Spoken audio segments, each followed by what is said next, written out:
Bismillahirrahmanirrahim. Assalamualaikum warahmatullahi wabarakatuh.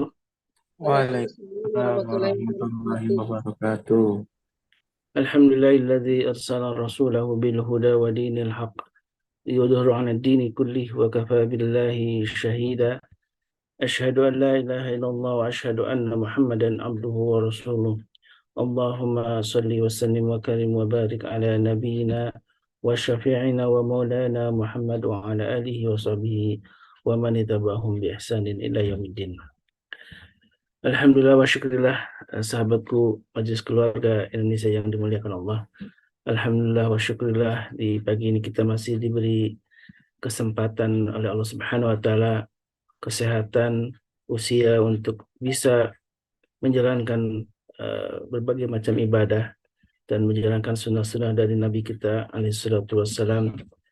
Dan di pagi ini insya Allah kita akan kembali mengkaji salah satu kewajiban kita yang utama, salah satu dari rukun Islam, yaitu salat. Dan ini adalah bagian dari The Hisnul Muslim series ya, yang sudah kita kaji beberapa episode. Dan di bagian ini yang masih dengan tema salat bersama Rasulullah SAW, kita sudah memasuki bagian yang ketujuh, dan insya Allah barangkali ini bagian yang terakhir ya, karena kita sudah masuk ke bagian tahiyat. Tahiyat ini adalah kemudian salamnya, dan ini bagian terakhir dari yang rangkaian pembahasan tentang sholat. Dan sebagaimana kita ketahui, yang sudah kita pelajari di beberapa kajian sebelumnya, kita sudah diperkenalkan oleh guru kita Ustaz Dodi Al-Jambari tentang berbagai macam gerakan yang memang bersumber dari hadis-hadis sahih. Dan ini mudah-mudahan menjadi sebuah pembelajaran bagi kita semua untuk menjalankan sholat sebagaimana dalam sabda Nabi, "Shollu kama ra'aitumuni usolli," sholatlah kalian sebagaimana engkau melihat sholat. Dan kita tidak bisa melihat langsung sholat Nabi, tapi ada berbagai macam hadis yang diriwayatkan oleh para sahabat Nabi dan sampai ke kita, dan alhamdulillah kita bisa mempelajari dari guru-guru kita sehingga kita tahu mana sholat yang sesuai dengan sunnah Nabi kita alaihi salam. Dan alhamdulillah di bagian terakhir ini yang mudah-mudahan akan diulas tentang bagaimana tahiyat Nabi SAW. Ada tahiyat awal dan juga ada tahiyat akhir ya. Tapi dengan gerakan-gerakan yang nanti insya Allah akan dipaparkan oleh Ustaz Dodi, kita jadi tahu juga barangkali ada berbagai macam perbedaan di kalangan para ulama madhab ya, tentang bagaimana tahiyat. Baik, alhamdulillah wa syukurillah, guru kita sudah hadir di depan kita ya, Ustaz Dodi Al-Jambari. Gimana kabarnya Ustaz? Senyum-senyum aja Ustaz pagi ini Ustaz. Sehat walafiat ya. Alhamdulillah wa syukurillah.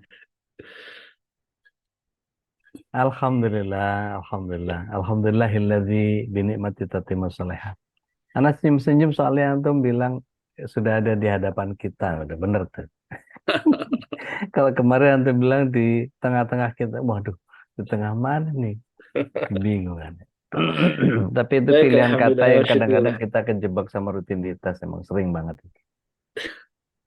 Baik, alhamdulillah, guru kita doakan semua ya, bagaimana guru kita sudah menemani kita ya dari setiap pagi ini, di setiap Kamis dan setiap Rabu dan Ahad, adalah setiap Rabu dan Kamis.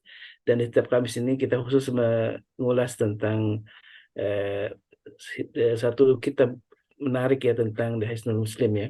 Dan Hisnul Muslim ini memang salah satu itu tentang banyak doa gitu ya, yang diajarkan oleh Nabi SAW. Dan salah satu bagian doa yang juga dalam sholat kita itu begitu banyak ya. Dan alhamdulillah wa syukurillah, ini juga ada permintaan Bunda Reni ya, tentang bagaimana sholat Nabi gitu ya, yang insya Allah mungkin ini pelajaran lama kita yang sudah barangkali sudah lama kita dapatkan di Majelis Taklim, tapi barangkali juga ada hanya mendengarnya sekilas-sekilas. Dan sekarang alhamdulillah kita sudah langsung mendengarkan dengan sumber-sumber dari Nabi kita Rasulullah SAW, dan mudah-mudahan kita tambah ilmunya dan tambah berkahnya. Amin Allahumma amin. Faliyatul masykur Ustaz.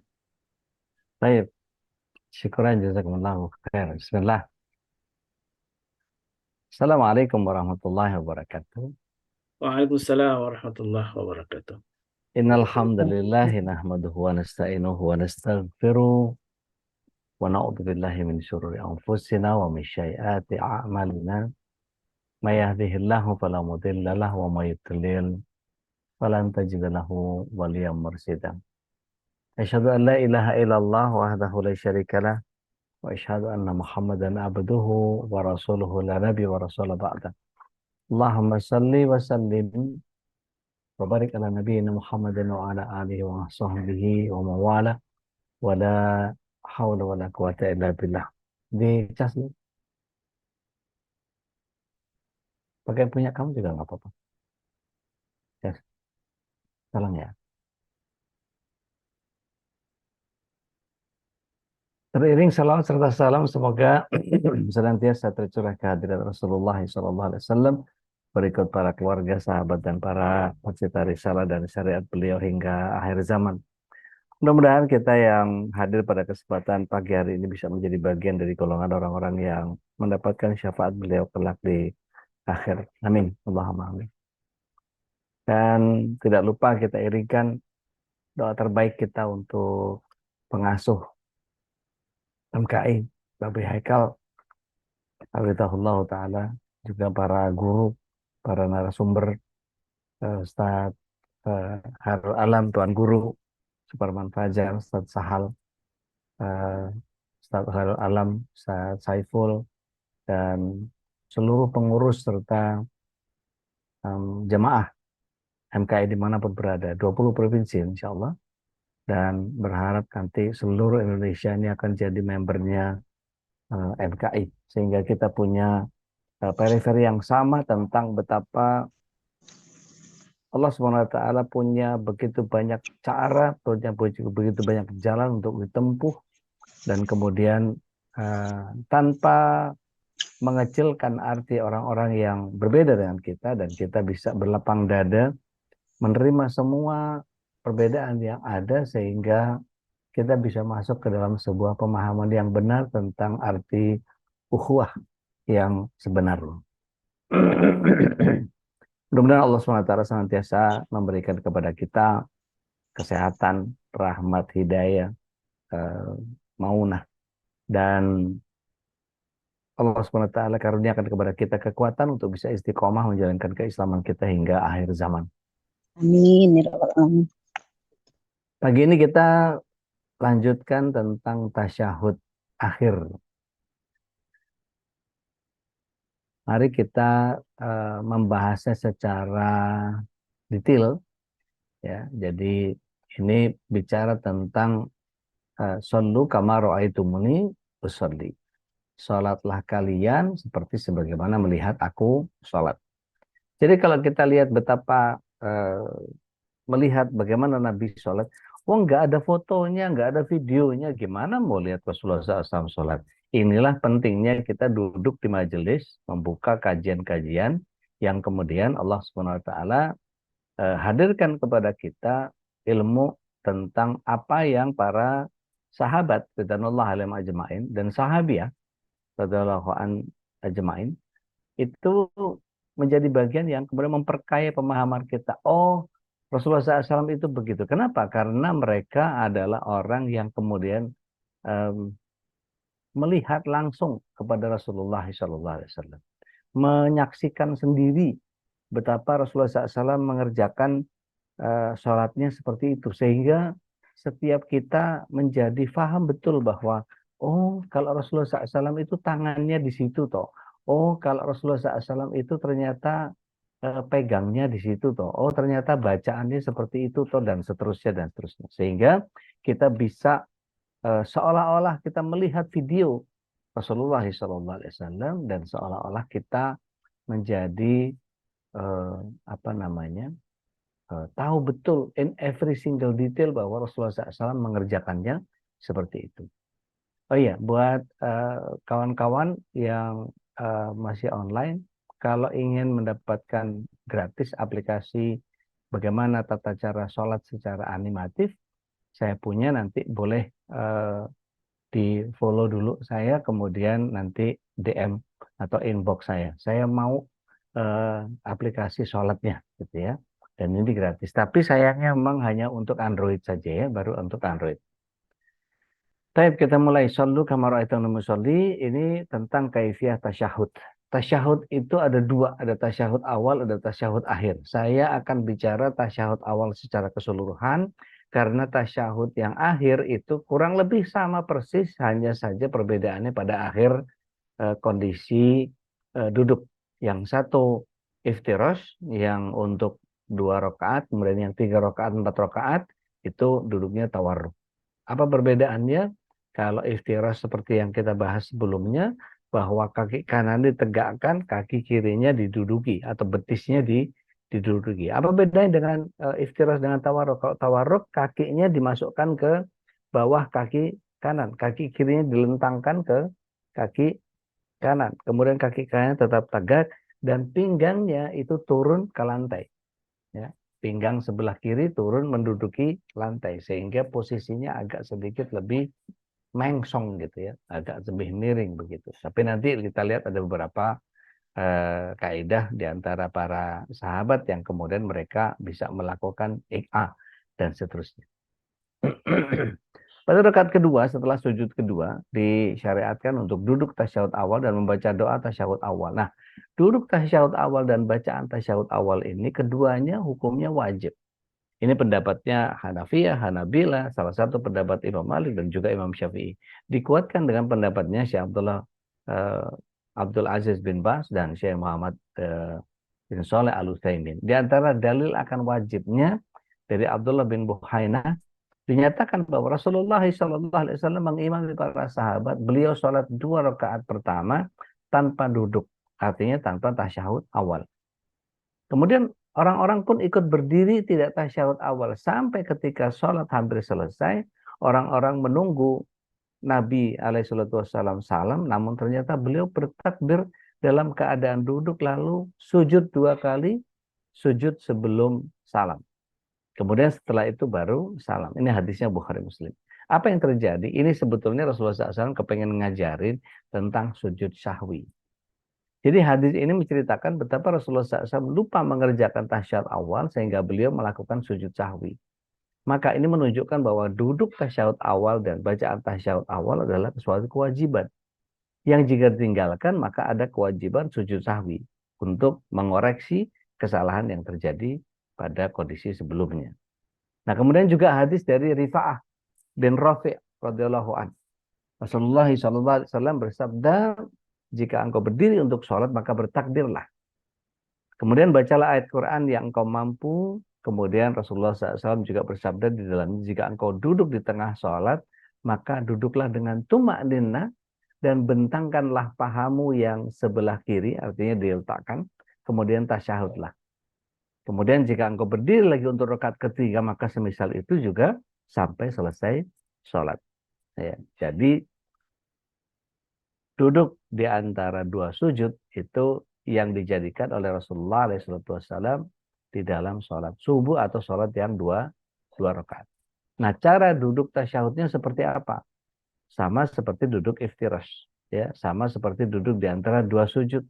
Yaitu telapak kaki kiri dibentangkan untuk diduduki, jadi duduk di betis, kemudian telapak kaki kanannya ditegakkan. Dalam hadis Al-Musi', sholatuhu di atas, ya, yang tadi kita bahas, Rasulullah SAW bersabda, jika kamu duduk di tengah sholat, tasyahud awal, maka duduklah dengan tuma'ninnah. Bentangkan pahamu yang kiri, kemudian bertasyahudlah. Mohon izin ke Mas Nandar untuk berkenan membagikan kepada kita melakukan sharing terhadap bahasan di mana duduk tasyahud awal itu bisa kita perhatikan di sini. Mari kita perhatikan sama-sama. Tasyahud awal. Ya. Jadi dari sujud duduknya adalah menduduki posisi, ya, betis kiri, ya. Nah, perhatikan, ya, betis kirinya diduduki, kemudian kaki kanannya ditegakkan seperti itu. Jadi jari-jari kakinya yang kanan menghadap ke depan atau ke kiblat, begitu. Nah, mudah-mudahan ini bisa dipahami dengan dengan benar, gitu ya. Baik, kita bandingkan dengan tahiyat akhirnya. Boleh di home, Mas Nandar? Iya, tahiyat akhir. Nah, ini tahiyat akhir, di mana kakinya dilentangkan kemudian duduk di pinggang, ya, kemudian duduk di pinggang. Sehingga perbedaannya antara duduk tahiyat awal dengan duduk tahiyat akhir adalah di mana ketika kita melakukan ini tahiyat akhir khusus untuk yang rakaat ketiga dan keempat. Baik, syukran jazakumullahu khair, Mas Nandar. Kalau ada yang berkenan nanti boleh sambil di install ulang lagi, ya, terus kemudian dipelajari. Jika ada pertanyaan boleh langsung di grup, boleh langsung DM juga boleh. Kemudian kalau kita lihat bagaimana duduk di kaki kiri atau iftirash ini juga termasuk keumuman hadis Abu Humaid As-Sa'idi radhiyallahu an, beliau menyatakan bahwa Rasulullah SAW ketika duduk di dalam sholat 2 rakaat pertama, beliau duduk di atas kaki kirinya, artinya duduk di betis kiri dan menegakkan kaki kanan. Jika beliau duduk di rakaat terakhir, beliau mengeluarkan kaki kirinya, dilentangkan kaki kirinya, kemudian masuk ke bawah kaki kanan dan menegakkan kaki kanannya dan duduk di atas lantai sehingga pinggangnya, ya, pinggang kirinya kemudian duduk di lantai, yang menyebabkan kita kemudian duduknya menjadi agak miring seperti itu. Ini juga hadis yang Bukhari Muslim. Nah, iftirash yang sempurna di riwayat yang lain, kemudian kaki kiri ditekuk dan diduduki, kemudian badan kembali diluruskan hingga setiap anggota tubuh kembali pada tempatnya, lalu turun sujud kembali. Ini iftirash dalam konteks duduk di antara 2 sujud. Begitu. Nah, mari kita lihat isyarat tangan. Ketika duduk tasyahud, tangan kanan berada di atas paha dan lutut kanan, tangan kiri ada di atas paha dan lutut kiri dengan posisi telapak tangan membentang, tidak mengepal, ya, tidak dibuka seperti itu, tapi ditutup biasa saja. Artinya kalau istilahnya dokter Vicky ini tonus simpatik. Jadi memang kondisinya tangan kita ya seperti itu. Jadi tidak dibentangkan atau tidak dikepalkan. Nah, ada perbedaan di antara para ulama antara memegang lutut, ya, memegang lutut, mencengkeram lutut, atau persis di ujung garis lutut. Jadi kalau ini lutut, gitu ya, ada orang yang kemudian memegang lututnya, ya. Kalau saya angkat lutut saya nggak enak banget ini.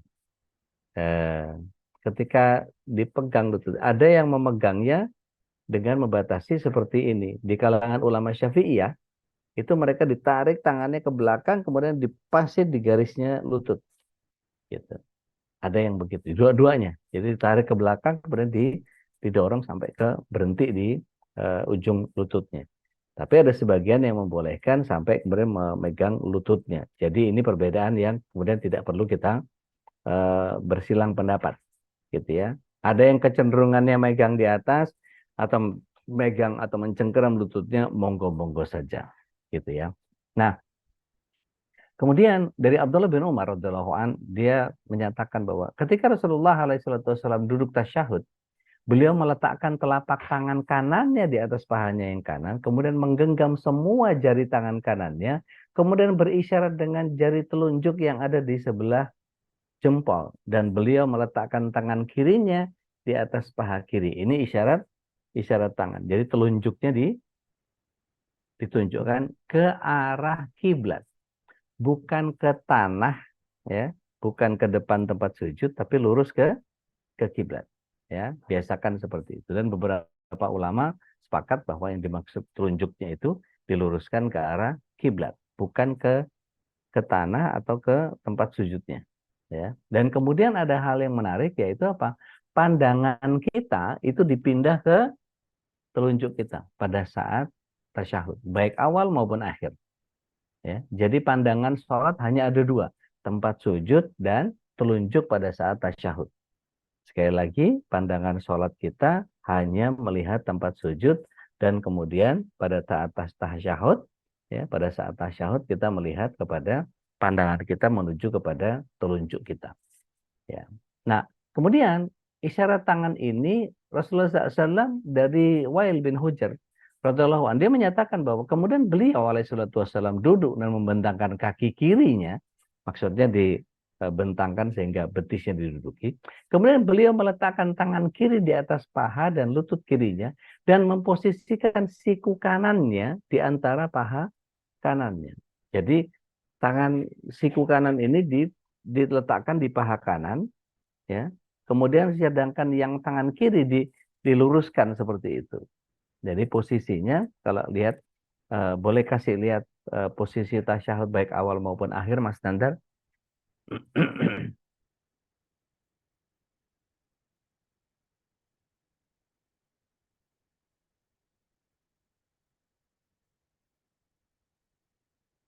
Baik, ini posisi ya di mana siku kanan ini dalam hal ini saya butuh koreksi animasinya. Itu mestinya siku kanan yang mestinya masuk ke paha, ditekan ke pahanya. Jadi menempel di perut dan paha. Kemudian tangan kirinya diluruskan. Boleh putar sedikit bagian kiri, Mas Nandar? Nah, perhatikan kanannya, sikunya adalah yang kanan meletakkannya di paha, kemudian yang sebelah kiri adalah lurus menekan bagian lutut. Begitu ya? Baik. Syukran. Jazakumullahu khair. Nah, Nandar. Mari kita lanjutkan bagian yang kemudian membuat kita meletakkan siku di paha. Dan Rasulullah SAW, yarhamukallah, kemudian beliau alaihissalam menggenggam dua jarinya, kelingking dan jari manis, dan membentuk lingkaran dengan dua jarinya, jempol dan jari tengah. Jempol dan jari tengah membentuk lingkaran, ya, seperti ini. Ya. Kelihatan ya? Ya, jadi jempol dan jari tengah ya membentuk lingkaran, sementara dua jarinya, kelingking dan jari manis dilipat atau digenggamkan. Kemudian telunjuknya menghadap ke kiblat. Ya. Dan beliau berisyarat dengan jari telunjuknya. Dari Ibnu Umar, dari Wail bin Hujr, kita bisa tahu bahwa ada dua cara berisyarat dengan tangan kanan ketika tasyahud. Menggenggam semua jari kecuali jari telunjuk menghadap ke kiblat, ya, sebagaimana hadisnya Ibnu Umar. Jadi begini, ini boleh, ya. Perhatikan. Jadi menggenggam semua tangan atau semua jari digenggamkan kecuali telunjuknya yang diluruskan ke arah kiblat. Atau yang kedua, menggenggam jari kelingking dan jari manis digenggamkan, kemudian membentuk lingkaran dengan jari tengah dan jempol. Lalu jari telunjuknya berisyarah ke kiblat, ya, ketika tasyahud. Jari telunjuk tangan kanan ini berisyarah ke arah kiblat, bukan ke karpet, ya, bukan ke tanah, bukan ke lantai, bukan juga ke tempat sujud, tapi kepada kiblat, ya. Dan mata ke arah jari telunjuk yang dimaksud, yang kita tentangkan. Ini disebutkan dalam beberapa hadis dan juga riwayat yang lain dari Ibnu Umar radhiyallahu anhu. Beliau berisyarat dengan jari telunjuknya yang ada di sebelah jempol ke arah kiblat dan memandang jari tersebut. Bukan lirikan matanya, tapi betul-betul memandang. Pindahkan arah dagunya ke arah tangan kita. Jangan cuma sekedar dilirik gitu doang. Ya. Baik. Kapan menunjuk? Nah, ini para ulama khilaf mengenai kapan mulai berisyarat dengan jari telunjuk dalam beberapa pendapat. Imam Hanafiyah berpendapat bahwa dimulai sejak ucapan La ilaha illallah.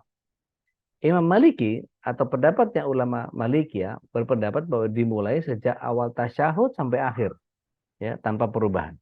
Sedangkan dari kalangan ulama Syafi'iyah berpendapat bahwa dimulai sejak illallah, ya. Sedangkan di kalangan ulama Hanabila, ya berpendapat Imam Ahmad Ibn Hanbal, beliau berpendapat bahwa dimulai sejak ada kata Allah, asyhadu alla ilaha illallah. Nah, baru muncul. Nah, mari kita lihat mana yang lebih rajih, mana yang lebih kuat, mana yang lebih sharih, mana yang lebih kuat kepada apa yang datang dari Rasulullah SAW jika kita menemukan para ulama khilaf atau silang pendapat. Jadi saran saya, di luar permasalahan bab sholat, apapun yang kemudian terjadi khilaf di antara para ulama, terjadi perbedaan pendapat di kalangan para ulama, dan juga itu terjadi perbedaan pendapat di antara kita yang punya kecenderungan lapang dada, salimus sadri, punya tasamuh, oh dia begitu, saya pilih yang begini. Husnuzon saja bahwa dia pasti punya dalilnya, sedangkan kita betul-betul mengerjakan berdasarkan dalil yang kita pahami. Makanya kemudian Afwan. Makanya kemudian saya tidak pernah menekankan bahwa harus imam yang ini, harus imam yang ini. Saya tidak pernah mengajarkan kepada antum-antuna untuk kemudian fanatis. Pokoknya saya Syafi'i, saya Hanafi, saya Hambali, saya enggak. Kita Ahlussunnah wal Jamaah 4 imam. Kenapa? Karena ada bagian-bagian yang kemudian kalau kita perhatikan, katakanlah kita Syafi'i. Afwan. Kita pilih untuk kita Syafi'i. Tapi kemudian Imam Syafi'i menyatakan apa? Jika ada hadis yang sahih dibanding dengan apa yang datang dari opiniku, baik itu kaul jadid maupun kaul qadim, gitu ya. Maka kemudian kata Imam Syafi'i rahimahullahu taala, ikutlah kepada hadis yang sahih.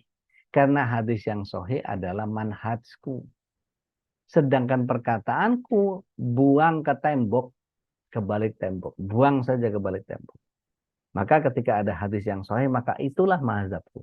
Sehingga ketika di sini kita melihat bahwa Imam Syafi'i dengan keluasan ilmunya, dengan kelapangan dada, punya salimus sadri, punya keselamatan dadanya lapang untuk menerima semua perbedaan selama berpegang kepada hadis yang sahih. Maka kita bisa melihat mana yang paling kuat dari sisi dalil-dalil yang ada. Kalau kita melihat riwayatnya Ibnu Umar radhiyallahu an, ketika Rasulullah SAW duduk di antara tasyahud, beliau alaihissalam meletakkan telapak tangan kirinya di atas lutut kirinya dan beliau meletakkan tangan kanan di lutut kanannya dan jarinya membentuk 53. Maksudnya 53 itu gimana? 53. Ya, tiganya itu di sini dan jarinya membentuk 53 sedangkan telunjuknya berisyarat ke kiblat. Disebutkan di sini idza qa'ad fi tasyahud. Ketika beliau duduk tasyahud. Ini menunjukkan bahwa isyarat telunjuknya dimulai sejak awal tasyahud. Ketika beliau duduk tasyahud. Bukan pada saat la ilaha illallah atau la ilaha illallah gitu ya.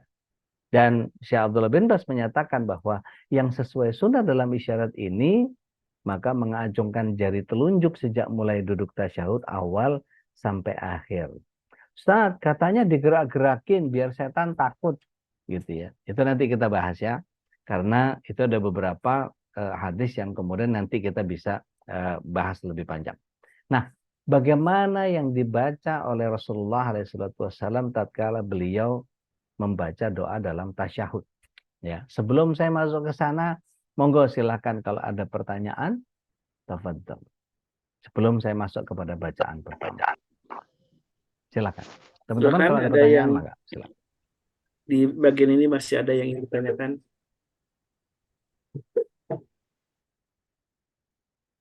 Saya belum bahas tentang bacaannya apa. Ya. Tapi ini baru bicara tentang posisi duduknya atau kaifiah tasyahudnya saja. Mangga kalau ada. Silakan Bu Bunda Winona, silakan. Ya, bismillahirrahmanirrahim. Ustadz Afwan, Assalamualaikum warahmatullahi wabarakatuh. Ana mungkin karena kemarin catatan Ana kan nggak ada tuh Ustadz yang kemarin Ana ngulang ke belakang. Ustadz boleh nggak Ustadz? Ya. Sebelum sampai ke duduk tasyahud awal atau akhir. Ana pas yang sujud pertama kan kita duduk tuh Ustadz baca Al-Mafirli Warhamni itu duduknya gimana ya Ustadz? Itu iftirosh. Oh, itu masuk istiros. Ya. Oh, sama syukran seperti Ustadz. tahiyat awal di 2 rakaat. Oh, nah Ustadz. Syukran Ustadz. Jazakallahu khairan. Barakallahu fiik. Assalamualaikum warahmatullahi wabarakatuh. Waalaikumsalam. Silakan yang lain, monggo.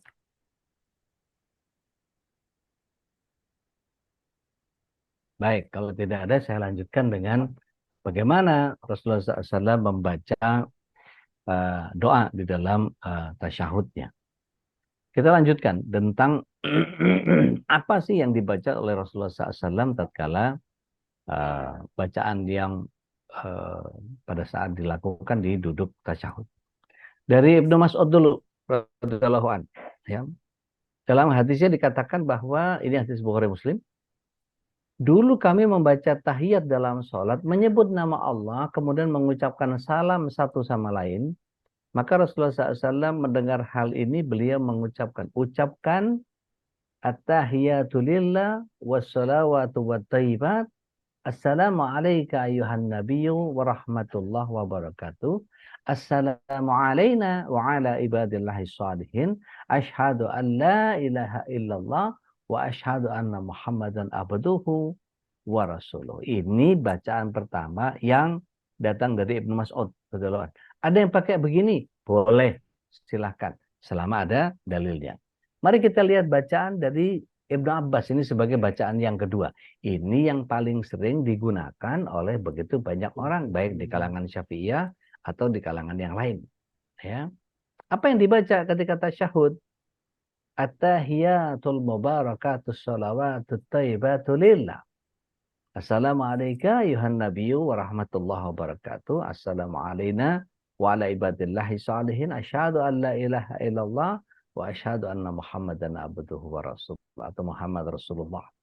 Ya, ini yang paling sering kita gunakan, yang saya ketahui. Tapi kalau ada yang berbeda, pastikan kondisinya di bacaan yang ketiga. Ini dari Abu Musa al-Asy'ari radhiyallahu an, ya. Beliau bersabda, Rasulullah SAW bersabda, jika kalian duduk tasyahud dalam sholat, hendaknya yang pertama kalian baca adalah at-tahiyat, at-thayyibat, as-salawatu lillah. Assalamualaikum ayuhan nabi wa rahmatullahi wa barakatuh. Assalamualaikum wa ibadillahi shalihin. Asyhadu an la ilaha illallah wa asyhadu anna Muhammad Rasulullah. Dan ini kemudian oleh para ulama, cukup banyak ulama yang kemudian mendukung kepada bacaannya Ibnu Abbas yang kedua. Karena at-tahiyat, at-thayyibat, was-salawatu lillah itu kemudian bisa dimasukkan ke dalam kondisi yang pertama tadi. Bacaan yang dari Ibnu Abbas yang ini. Ya. At-tahiyatul mubarakatus salawatut thayyibatu lillah. Assalamu alayka ya nabiyyu wa rahmatullahi wa barakatuh. Assalamu alayna wa ala ibadillahi shalihin. Asyhadu an la ilaha illallah wa asyhadu anna Muhammadar Rasulullah. Nah, setelah ini baru kemudian bersolawat. Ya, solawatnya yang mana Ustaz? Solawatnya yang mana saja. Ya, mau solawat paling sederhana, Allahumma shalli ala Muhammad, boleh. Tambahkan wa ala ali Muhammad. Mau yang lengkap, yang seperti Ibrahimiyah. Ya. Kama sholaita ala Ibrahim wa ali Ibrahim. Wa barik ala Muhammad wa ala ali Muhammad kama barakta ala Ibrahim wa ali Ibrahim. Fil alamin innaka Hamidum Majid. Ustaz, pakai Sayyidina boleh enggak? Dulu waktu kecil kita diajari pakai Sayyidina. Beberapa ulama mengajarkan sebaiknya kita gunakan kata Sayyidina itu karena sebagai tambahan, tidak disertakan di dalam tahiyat kita. Kita diajari gitu Ustaz. Nggak apa-apa. Kalau kita kemudian mau berubah menjadi menghilangkan kata Sayyidinanya, tetap Sayyidinanya dipakai untuk menyebut Rasulullah SAW, tetapi pada saat sholat itu kan sifatnya tauqifi. Ya.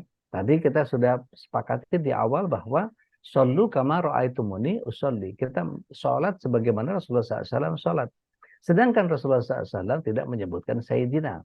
Nah, nanti akan perbedaan antara Ibnu Abbas dengan Ibnu Mas'ud. Ya, perbedaan di mana? Ketika Assalamualaikum ayyuhan nabi wa rahmatullahi wa barakatuh, itu sebelum Rasulullah SAW wafat. Ketika Rasulullah SAW sudah wafat, Ibnu Mas'ud merubah Assalamu ala nabi wa rahmatullahi wa barakatuh. Tapi kemudian beberapa ulama menyatakan kalau kita tetap menggunakan Assalamualaikum ayyuhan nabi wa rahmatullahi wa barakatuh, monggo silahkan. Taf, Assalamualaikum warahmatullahi wabarakatuh. Waalaikumsalam warahmatullahi wabarakatuh. Ada pertanyaan silahkan. Ahlan. Baik. Yang lain kalau ada pertanyaan monggo ya, silahkan langsung aja. Silakan. Masih seputar baru bacaan ya, Ustaz ya? Ya. Bacaan, perbedaan bacaan tadi ada yang dengan berbagai macam variasi tadi bacaan, silakan karena itu bisa diikuti mana yang biasa ya, dan itu ada sumber hadisnya yang sahih Ya. gitu ya. selama ada hadis yang bisa kita gunakan, maka kerjakan berdasarkan hadisnya. Artinya saya menjunjung tinggi keilmuan yang kemudian tidak boleh seseorang mengerjakan sesuatu tanpa ilmu. Itu larangan dari Allah SWT, bukan dari saya. Surat Dalam 17 ayat 36 ya, dinyatakan a'udzubillahi minasyaitonirrajim wala taqafu ma laysa laka bi 'ilm inna sam'a wal absar wal fuada kullu ulaika kana anhu mas'ula. Jangan kalian mengikuti apa-apa yang kalian tidak punya pengetahuan di dalamnya. Nanti pendengaran, penglihatan dan nurani akan dimintakan pertanggungjawaban. Maka Ibu silahkan. Siapa tadi? Silakan. Ada yang nanya tadi? Silakan.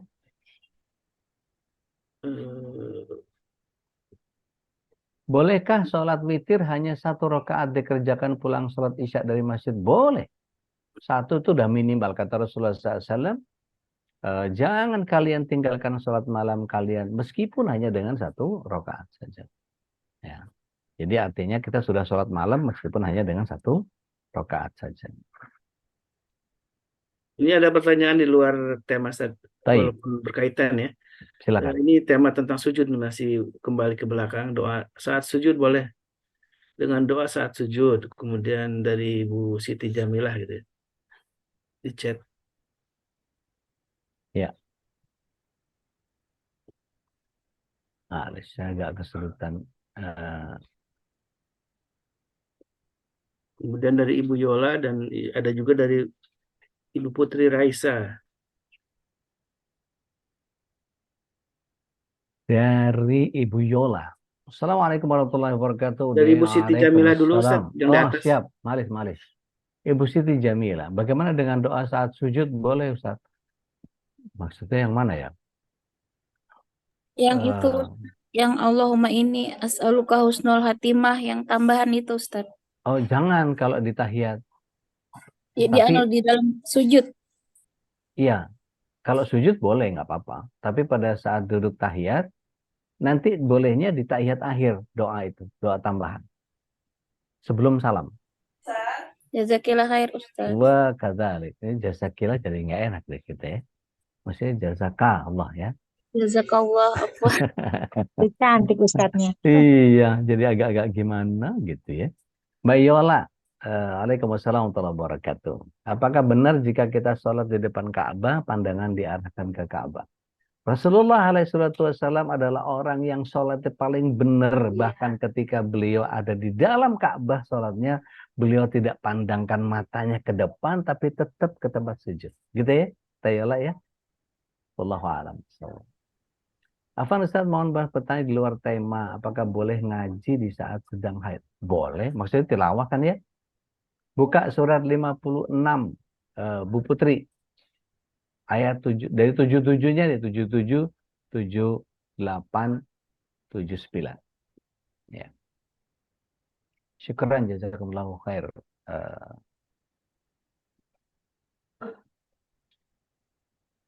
Masya Allah, TAFT. Apa nih? Ketemu? Bu Putri? Surat 56, ayat 77 sampai 79. Tafadhali kalau sudah.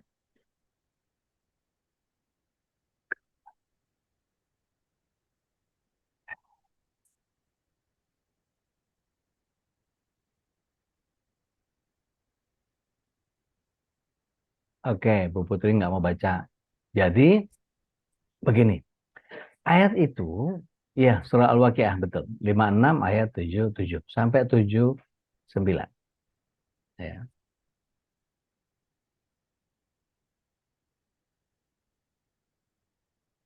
Disebut a'udzubillahi minasyaitonirrajim innahul Qur'anun karim. Terusin. Fi kitabin maknun, di dalam kitab yang terpelihara. 79. La yamassuhu ilal mutahharun. Ini bagian yang kemudian perlu kita jadikan sebagai dalil.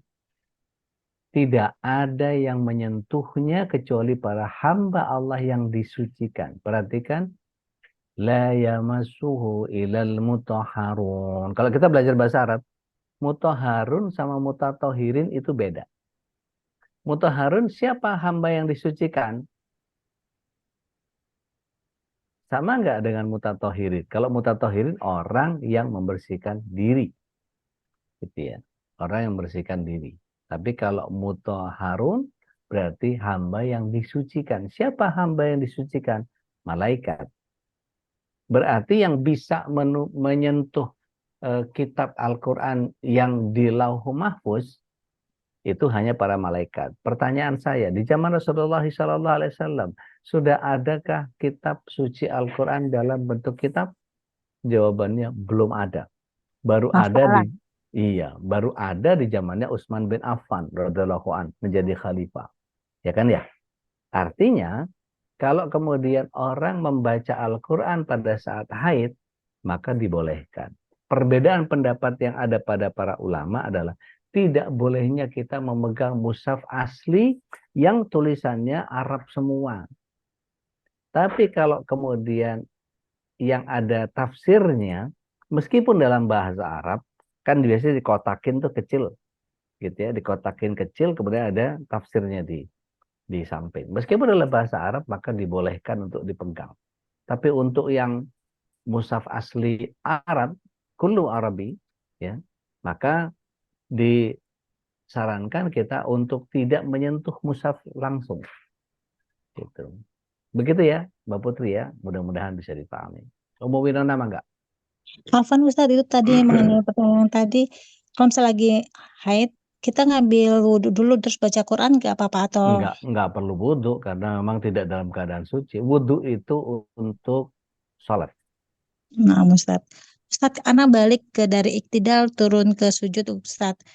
Itu kan di aplikasinya Ustadz yang Ana download itu kan turun dulu sedikit baru kita pegang tangan kita menyentuh lantai. Ya.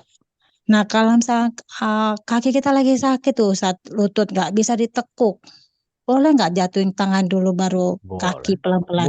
Boleh. Alhamdulillah. Ya Boleh. udah Nggak ada Ustadz. masalah. Jawabnya kata Ustadz turun seperti unta tuh kan kayak gitu kan Ustadz? Iya, kan ini kan ada dua yang hadisnya iklab itu saya bilang. Kalau kita meyakini yang pakai tangan boleh, nggak apa-apa. Pakai lutut boleh, yang nggak boleh kepala duluan. Ya nyungsep dong Ustadz. Afwan. Bisa Syukran Ustadz. nyusur ke Syukran. depan. Barakallah fiik. Jazakallah khairan Wa katsiran. kadzalik barakallah fiik. Assalamualaikum Pak Ustadz, bolehkah membaca Al-Fatihah setelah sholat? Boleh. Keutamaannya banyak. Ustadz, gimana kalau sholat Idul Fitri takbirnya ketinggalan imam? Tinggal tambahin sendiri untuk yang kurang. Siapa lagi? Baik, ada lagi silahkan.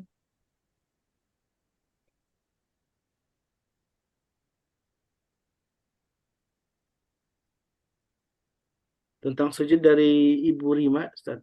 Ibu Rima di Bogor. Afan, mohon penjelasannya kalau kita sholat berjamaah di sujud terakhir. Apakah kita boleh lama sujudnya, apa harus mengikuti imam? Kalau berjamaah, saya ulang lagi, kalau berjamaah, adanya imam untuk diikuti. Imamnya sujud, kita sujud. Imam naik, kita naik. Imam ruku, kita ruku. Pokoknya adanya imam untuk diikuti. Jadi nggak boleh kita menyelisihi imam. Kalau mau nanti pada saat kita sholat sunnah terserah kita mau berlama-lama kayak Rasulullah SAW boleh. Gitu ya Bu Rima ya. Wallahu a'lam. Baik. Kita lanjut ya. Ada lagi ya pertanyaan? Sudah, Ustaz, belum ada. Baik. Nah, di akhir hadis. Afwan Ustaz, ada yang nanya tuh Bu Tri angkat tangan. Oh, Manita, monggo Manita. Assalamualaikum warahmatullahi wabarakatuh. Alhamdulillah sehat Monggo, semua. Maaf, Ude, kami kan biasa melakukan sholat subuh dan maghrib berjamaah. Ya. Dan kebetulan di rumah adanya perempuan semua. Berarti kan saya yang jadi imam, insya Allah. Cucu-cucu saya mengikuti. Tapi saya kan kurang fasih dengan pada saat pembacaan, pada saat kita membaca ayat, kan itu dikeluarkan suara. Hmm, Untuk perempuan boleh boleh. seperti itu. Kalau perempuan Oke. semua boleh, Nah, selama nggak ada terus, lakinya. ya. Terus kemudian cucu-cucu saya Wakadhalika. Ya, cucu-cucu saya itu mengikuti saya membaca, dalam arti kata saya mengajarkan dia gini, kamu ikutin untuk bisa belajar menghafal.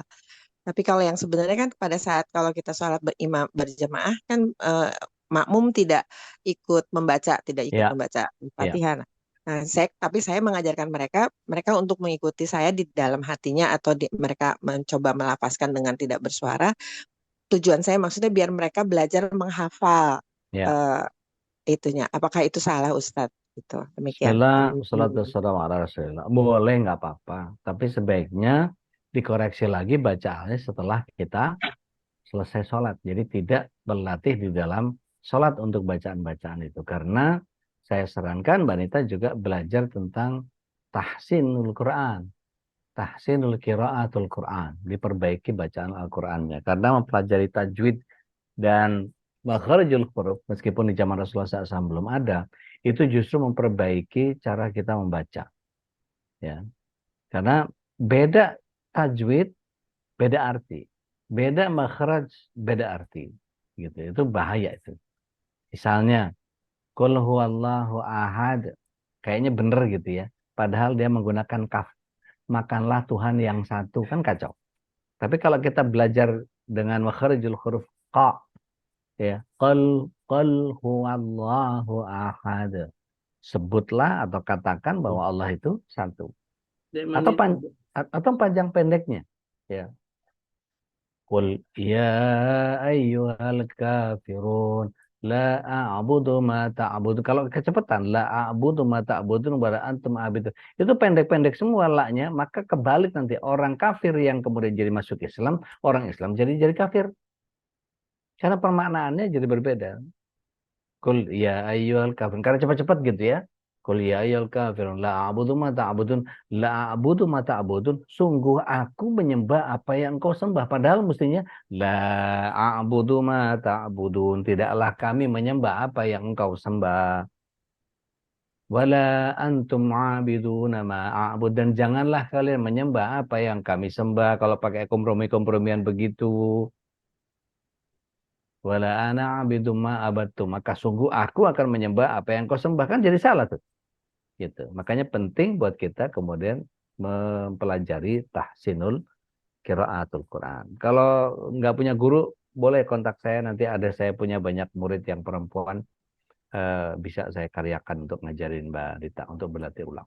Umumin anak, tafadhol. Di MKI ada tahsin Ustaz di Oh, hari ada. Jumat bersama Oh, Tuan Masya Allah. Guru. Masya Allah, Masya Allah. Masya Jadi Allah. silakan Mbak Anita kalau ikut tahsin, insya Allah di Silahkan. setiap Jumat pagi Hayakallah. ada Tuan Guru Suparman Pajar yang insya Allah kita sudah masuk ke surat Ali Imran sekarang Ustaz. Masya Allah. Alhamdulillah. Masya Allah. Jam berapa Ustadz Khalis? Setiap pagi, Sama. Pagi sama setengah jamnya di tiap Jumat Oh, jadwalnya tahsin ya. oh iya, baik. Insya Allah. Silakan Makasih. gabung di grup MKI, jadi situ informasinya Insya Allah. lengkap semua. Insya Allah. Silakan kontak Dokter Vicky ya untuk bisa dimasukkan dalam grup. Insya Allah. Baik. Jazakallah udah. Wakadzalik, barakallahu fiik. Ya, amin. Umumin nona Assalamualaikum. nama enggak? Ya Ustadz, Bismillah. sama pertanyaan yang Bu Nita tadi, kita kan berjamaah. Kalau misalnya imamnya itu salah, kalau misalkan buat ikhwan bagaimana, akhwat bagaimana kalau bacaannya salah, apakah kita tepuk tangan apa langsung subhanallah atau bagaimana Ustadz kita Baik, memberitahukan baik. imam? Bismillah, wassalatu wassalamu ala Rasulillah. Nanti bagian itu akan saya jelaskan di bagian setelah selesai kita bab sholat semua. Nah, Musa afwan ya, Baik, baik ditunda Ustadz. Syukuran baik. jazakallahu khairan. Suka nyalip di tikungan ini. Sebabnya berhubungan Ustadz kan tadi kan Iya, berjamaah. iya. Afwan. Sobrun jamilah. Sabr. Insya Allah Baik, afwan. kita lanjut ke telunjuknya gerak atau tidak. Ini diperselisihkan ya oleh para ulama. Apakah sahih atau tidak ketika ada tambahan di akhir hadis. Ya, dikatakan bahwa fara'aita tahrakuha biyadaibi. Dan aku melihat beliau menggerak-gerakkan telunjuknya ketika berdoa. Ada sekitar kurang lebih 6 hadis yang berkaitan dengan itu. ada riwayat Ahmad, ada riwayat Abu Daud yang Rasulullah SAW kemudian menggerakkan telunjuknya. Ada yang menyatakan bahwa telunjuk ini ketika digerakkan lebih keras buat setan ketimbang besi. Lebih ditakuti setan ketimbang besi yang untuk dipakai untuk mukul mereka dan seterusnya. Tapi kalau kita lihat dari pendapatnya Syekh Mukbil, ada sekitar kurang lebih 12 perawi yang lain yang siqah, yang meriwayatkan dari Asim bin Kulayb tanpa tambahan ini. Maka yang rajih, wallahu alam, tambahan tersebut adalah tambahan yang ada syadznya, ada ilatnya, ada kelemahannya, sehingga dia menjadi kurang atau cacat. Maka statusnya menjadi dhaif. Syekh Mukbil bin Hadi Al-Wada'i menyatakan bahwa hadis Wail bin Hujr ini, ya, zahirnya hadisnya hasan, tapi ada lafaz yang syadz, yaitu penyebutan menggerak-gerakkan telunjuk. Syekh Syuaib Al-Arnaud, ya, rahimahullah ta'ala menyatakan bahwa sanad hadisnya sahih, tapi tambahan, dan aku melihat beliau menggerak-gerakkan telunjuknya, ini lafaz yang syadz. Ini dalam takhrijnya Sunan Abi Daud. Maka yang paling rajih adalah tidak perlu menggerak-gerakkan jari telunjuk ketika tasyahud. Tapi begini, kalau toh ada orang kekeh dengan pendapatnya bahwa saya cenderung saya menggerak, biarkan.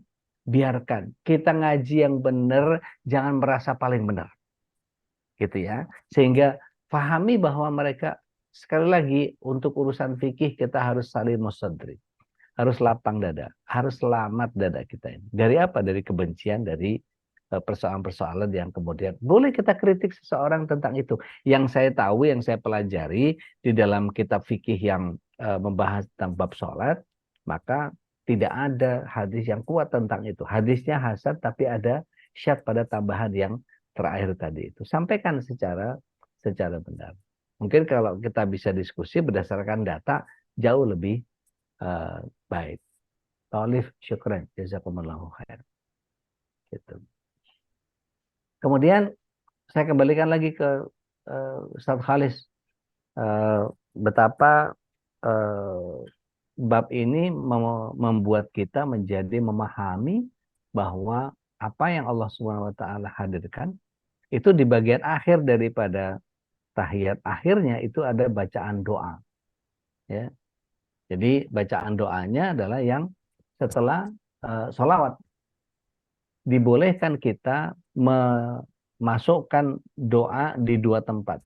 Waktu sujud, yang kita sudah bahas sebelumnya, dan yang kedua sebelum salam. Ya. Dalam sujud dan sebelum salam. Berarti apa? Tahiyat akhir.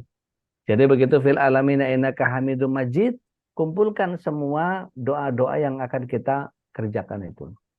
Yaitu apa? Di antaranya ketika tasyahud akhir dan sebelum salam dianjurkan kita baca doa perlindungan yang 4. Ini muktabar. Allahumma inni a'udzubika min adzabil jahannam wa min adzabil kubri wa min fitnatil mahya wa mamat wa min syarri fitnatil masyihid dajjal. Boleh yang versi lengkapnya. Allahumma inni a'udzubika min adzabil jahannam wa a'udzubika min adzabil kubri wa a'udzubika min fitnatil mahya wa mamat wa a'udzubika min syarri fitnatil masyihid dajjal. Tapi tanpa lafaz a'udzubikanya itu juga dibolehkan. Ini riwayat Muslim kalau yang nggak pakai a'udzubika tadi.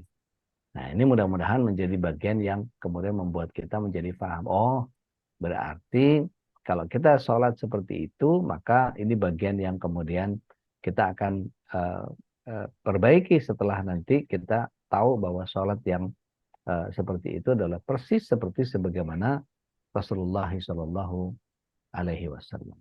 Wallahu a'lam. Saya kembalikan lagi ke Ustaz Khalis.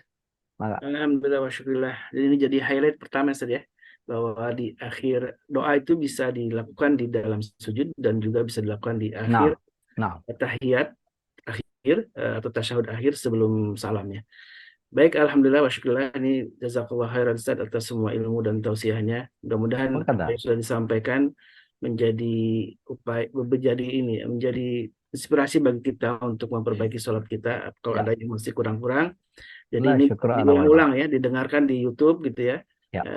Diulang-ulang terus gitu kan. Pokoknya kalau yang ketertinggal kemudian ingin tahu bahasan dari awalnya seperti apa, cek aja di websitenya Majelis Keluarga Indonesia, Yarhamukillah. Ya. Atau kemudian mengikuti YouTube-nya atau Lahtubnya MKI. Silahkan di sana urut dari awal, dari mulai pembahasan baik yang Asmaul Husnanya maupun yang Hisnul Muslimnya. Tafadhol, Ya. masykur. Alhamdulillah ada rekaman Ustaz ya, dan Alhamdulillah. mudah-mudahan ini I bisa love technology. jadi pembelajaran untuk kita semua. Dan sebelum masuk ke sesi terakhir, tanya jawab, kalau ada hal-hal yang di luar sholat pun bisa ditanyakan. Ada beberapa informasi penting yang ingin disampaikan oleh pengurus. Silakan Tafadhol. Pak Admin untuk nge-share informasinya.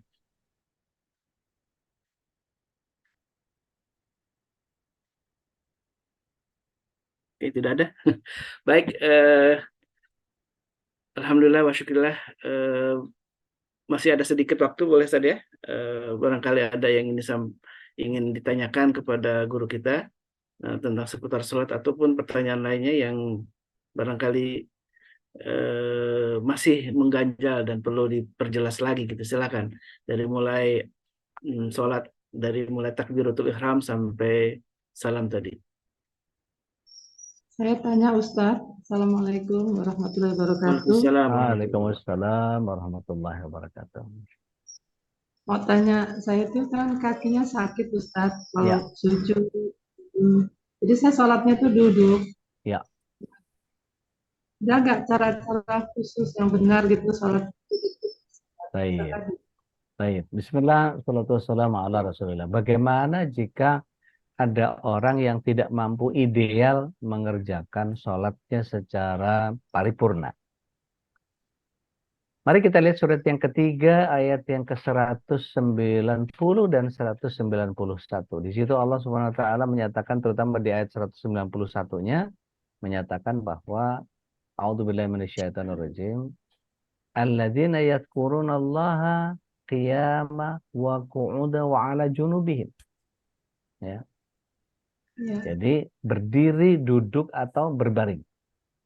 Kalau ada orang yang baru operasi seperti Mbak Reni Jayusman, dadanya masih ada bekas jahitan, masih merah itu. Ya, saya nggak lihat tapi kira-kira sama kayak empedu saya waktu dijahit itu. Ya, jadi recovery agak lama, soalnya balung tuwek, gitu ya. Maka yang terjadi ketika belum bisa untuk melakukan sholat yang berdiri, maka boleh dengan berbaring, dengan bersandar penuh ke sandaran yang ada di kasur gitu ya, dengan kemudian isyarat menegakkan sedikit kepalanya untuk rukuknya dan kemudian memperdalam tunduknya sebagai ibarat kita melakukan sujud sambil membayangkan bahwa gerakan kita adalah sujud gitu. Membayangkan gerakan kita adalah rukuk, sama seperti ketika kita sholat di kendaraan ya, sambil nyetir bahkan gitu. Rasulullah SAW seringkali menunggangi kendaraannya dalam keadaan sholat. Dan itu tidak mengganggu kekhusyuan beliau. Bahkan menghadapnya tidak ke kiblat. Ketika beliau sholat sunnah sambil naik onta, gitu ya, sambil naik onta, itu beliau sholat aja, kemanapun menghadap. Tapi kalau sholat wajib, beliau turun, beliau arahkan wajahnya ke kiblat, dan beliau sempurnakan sholatnya dengan berdiri. Nah, untuk kita yang kemudian punya kendala, entah apapun nama kendalanya, osteoporosis kah, artritris kah, apalah segala macam, itu kemudian ketika ada kendala udzur yang syar'i yang kita lakukan, maka mana yang paling bagus? Yang paling bisa kita kerjakan itu yang paling bagus. Jadi sebisa mungkin kita lakukan seperti sebagaimana yang paling mendekati, monggo silahkan. Jadi kalau rukunya cuma sekedar kepalanya saja, kemudian menunduk lebih dalam untuk sujudnya, tapi ketika itu sudah makin sakit bekas operasinya atau tadi bekas jahitan empedu atau jantung atau apapun penyakitnya gitu ya, maka silakan aja. Tapi kalau kemudian seperti saya beberapa hari yang lalu terjatuh dari tempat tidur dan kemudian membuat kaki saya harus bengkak dan tidak bisa ke masjid kurang lebih sekitar 5 hari. Saya melakukan itu di kursi dan kemudian ya duduk saja di kursi, tapi karena kakinya saja yang sakit, maka rukuk yang kemudian saya lakukan seperti menahan di lutut dan kemudian sujud untuk melakukan yang lebih dalam, maka nggak ada masalah. Gitu. Jadi yang mana yang paling bagus? Yang paling bisa kita kerjakan. Ya. Gitu ya, Bu. Bu Ya, Vina. baik Ustaz. Baik, barakallahu fiik. Bude. Ya, Mbak Yola. Bayola. Kalau doa dalam sujud dan setelah tahiyat akhir apakah boleh dalam bahasa Indonesia? Boleh, tapi tidak boleh dilafaz. Dalam hati. Itu. Tapi kalau yang boleh dilafaz yang mana? Yang mana saja selama itu berbahasa Arab. Gitu. Yang paling gampang, kira-kira apa yang nggak termasuk Rabbana atina fid dunya hasanah wa fil akhirati hasanah wa qina adzabannar? Nggak ada. Semua termasuk. Maka yang paling gampang ya udah. Gitu.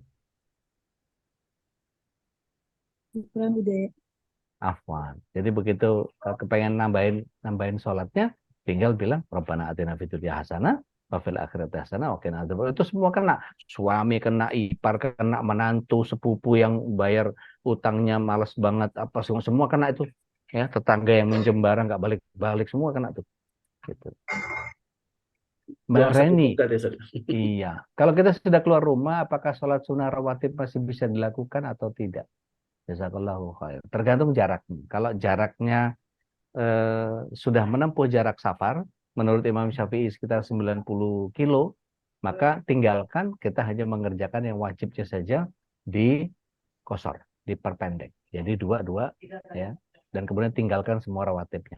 Tapi khusus untuk qobliyah subuh Rasulullah SAW tetap kerjakan meskipun dalam keadaan safar. Gitu ya Mbak Reni. HSWIPU, pasangan orang apa ini? MPD menurut Islam yang mana awalnya baik-baik saja, lama-lama kelihatan pasangan ketakutan. Apa ini? Nggak ngerti saya. Tolong diperjelas. Baik. Ada lagi yang lain monggo? Mbak Reni monggo. Wah, ini suara nih. Assalamualaikum warahmatullahi wabarakatuh. Waalaikumsalam. Assalamualaikum. Keserta enak ya? Apa? Keserta enak. Iya, alhamdulillah. Masya Allah. Ya, Tapi aku tanya iki loh, kita tuh cuma kan belum bisa berdiri total, belum Ya. bisa masih Ya. duduk atau Ya. kadang-kadang nyender gitu. Ya. Apakah sholat apa niku qobliyahnya, badiahnya juga harus Rawatib. dilakukan atau wajibnya tok? Pertanyaan saya itu. Terserah jenengan bisa lakukan yang sunnahnya, kerjakan sunnahnya. Senyaman boleh kita. ya berarti ya. Oh iya. Senyaman iya. kita.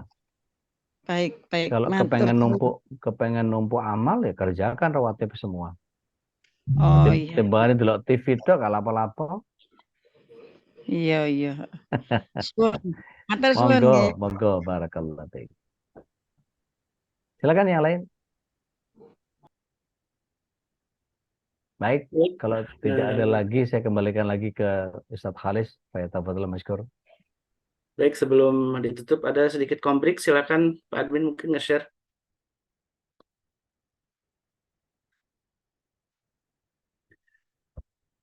Baik jamaah yang dimuliakan Allah, alhamdulillah wa syukurillah. Ada sedikit iklan yang lewat. Ini adalah salah satu produk dari MKI ya untuk kita semua. Mudah-mudahan ini bagian dari upaya dakwah kita untuk mengembangkan dakwah. Ada Zamira Ustaz ya. Ini adalah satu produk dari Ustaz Dodi juga yang insya Allah mudah-mudahan ini bagian dari upaya untuk mengembangkan dakwah MKI.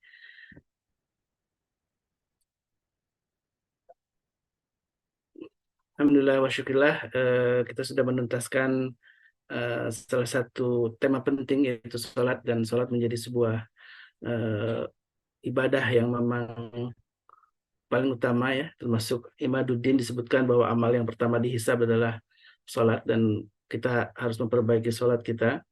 Dan semua yang ada di bahasan di mulai awal sampai akhir itu ada di media sosial, ada di Lahtub, ada di YouTube juga. Silakan untuk yang barangkali tidak sempat mengikuti dari awal atau ada yang beberapa tertinggal, silakan untuk juga bisa mengaksesnya di YouTube MKI, di Lahtubnya MKI juga ada YouTube, ada Lahtub ya, media sosial. Dan mudah-mudahan kita semua jamaah Majelis Keluarga Indonesia bisa sama-sama memperbaiki sholat kita semua dan sholat yang sesuai dengan yang dicontohkan oleh Nabi kita alaihi salatu wassalam, dan berbagai macam kata Ustaz Dodi, karena ini masalah fikih harus berlapang dada selama ada dalilnya, ada sumbernya, dan kita tidak perlu merasa paling baik gitu ya, paling benar. Sepanjang memang ada dalil dan pendapat dari para ulama, ya silakan. Dan kita mengikuti pendapat yang biasa, yang rajih, yang menurut kita yang ini yang biasa kita lakukan dan sesuai dengan sunnah dari Nabi kita alaihi wasallam. Mudah-mudahan Allah berkahi kita, Allah ridho dengan kesungguhan kita ya untuk memperbaiki sholat kita, dan yang paling utama tentu Allah menerima ibadah kita, amal ibadah kita, salah satu di sholat kita, karena inilah amal yang pertama kali akan dihisab. Sahabatku yang dimuliakan Allah, kami ucapkan barakallahu fikum atas semua dukungan dari jamaah MKI yang selalu setia ya untuk mendukung program dakwah dari MKI. Dan yang belum gabung di grup silahkan untuk menghubungi, ada di kontaknya di chat, silahkan untuk mengikuti, dan beberapa program kajian yang selalu kita adakan di tiap pagi ya. Jadi rutin MKI mengadakan kajian setelah subuh ya, di 5:30 sampai jam 6:30, kemudian dari mulai Senin sampai Ahad selalu penuh alhamdulillah, dan di malam hari ada tadabbur Quran bersama Tuan Guru Separuh Fajar, dan insya Allah di besok pagi ada tahsin bersama Tuan Guru Separuh Fajar. Jadi kita memperbaiki bacaan Quran ya, sedangkan di malam hari ada tadabburnya, pemaknaan terhadap bacaan-bacaan Quran kita. Dan mudah-mudahan Allah ridho dengan semua amal kita, supaya ikhtiar kita untuk menjadi orang-orang yang bertakwa. Amin Allahumma amin. Dan mari kita tutup kajian ini dengan doa kafaratul majlis. Subhanakallahumma wa bihamdika asyhadu an la ilaha illa anta astaghfiruka wa atubu ilaik. Minkum wa billahi taufiq wal hidayah. Wassalamualaikum warahmatullahi wabarakatuh. Waalaikumsalam warahmatullahi wabarakatuh.